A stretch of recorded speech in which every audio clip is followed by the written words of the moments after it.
இன்றே டவுன்லோட் செய்து உங்கள் ஃபேவரட் ஷோக்களை என்ஜாய் பண்ணுங்க. ஹாஸ்பிட்டல்ல இருந்த ஸ்டாஃபை விலை கொடுத்து வாங்கி தேவிங்கிற இந்த ஆர்டிஸ்டுக்கு லட்சங்கள்ல பணத்தை கொடுத்து லாயர் சாணக்கியா சாருக்கும் லட்சங்கள்ல ஃபீஸ் கொடுத்து இவங்களுக்கு வசதியா பொய்யான கட்டுக்கதைகளை உருவாக்கி இருக்காங்க.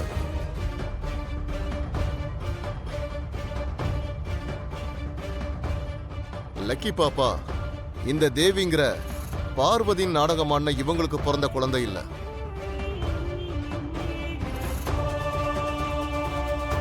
வேற ஒருத்தவங்களுக்கு பிறந்த குழந்தை.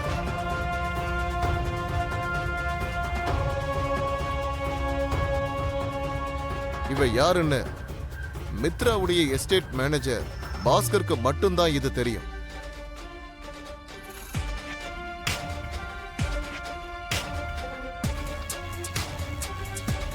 ஆனா அவரை காண்டாக்ட் பண்ண முடியல. ஐ திங்க் அவரையும் இந்த சரியூ தான் மிரட்டி இருப்பாங்களோன்னு எனக்கு தோணுது.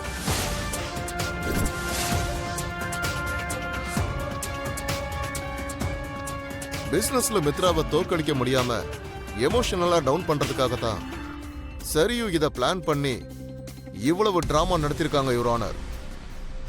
அதனால லக்கி பாப்பாவை என்னோட கிளையண்ட் லட்சுமி கிட்ட ஒப்படைக்கணும்னு கேட்டுக்கிறேன் யுவர் ஆனர்.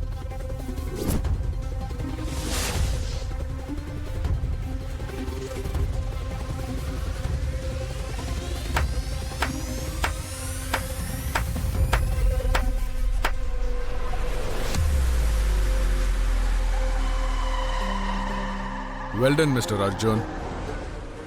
உங்களுக்குள்ள ஒரு லாயர் அப்புறம் பிசினஸ் மேன் மட்டும்தான் இருக்காருன்னு நினைச்சேன். ஆனா ஒரு நல்ல ஸ்டோரி ஸ்கிரீன் பிளே ரைட்டர் கூட இருக்காரு.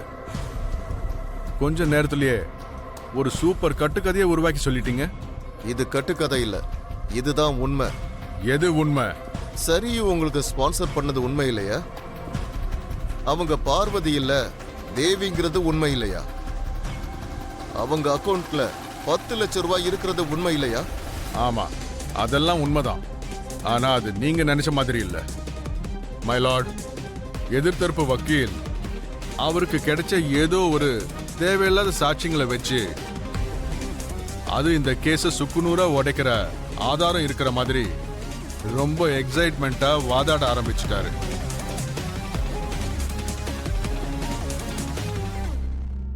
அவர் சொன்ன விஷயம் சிலது உண்மைதான், ஆனா எல்லாமே உண்மை இல்லை. என் கிளைண்ட் பேர் பார்வதி இல்ல தேவின்னு சொன்னாரு. அது உண்மைதான். பேங்க் அக்கவுண்ட்ல அவங்க பேரு தேவின்னு மட்டும்தான் இருக்கு. ஆனா அவங்களோட முழு பேரு பார்வதி தேவி. அதுக்கு அந்த ஐடி கார்டு தான் ஆதாரம்.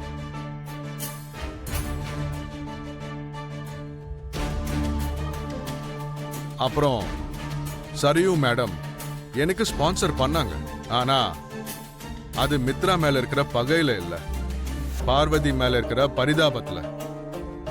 பார்வதிக்கும் ஹெல்ப் பண்ணிருக்காங்க, ஆனா அது மித்ரா மேல இருக்கிற பகையில இல்ல. அவங்களும் ஒரு பொண்ணுங்கிற காரணத்தினால.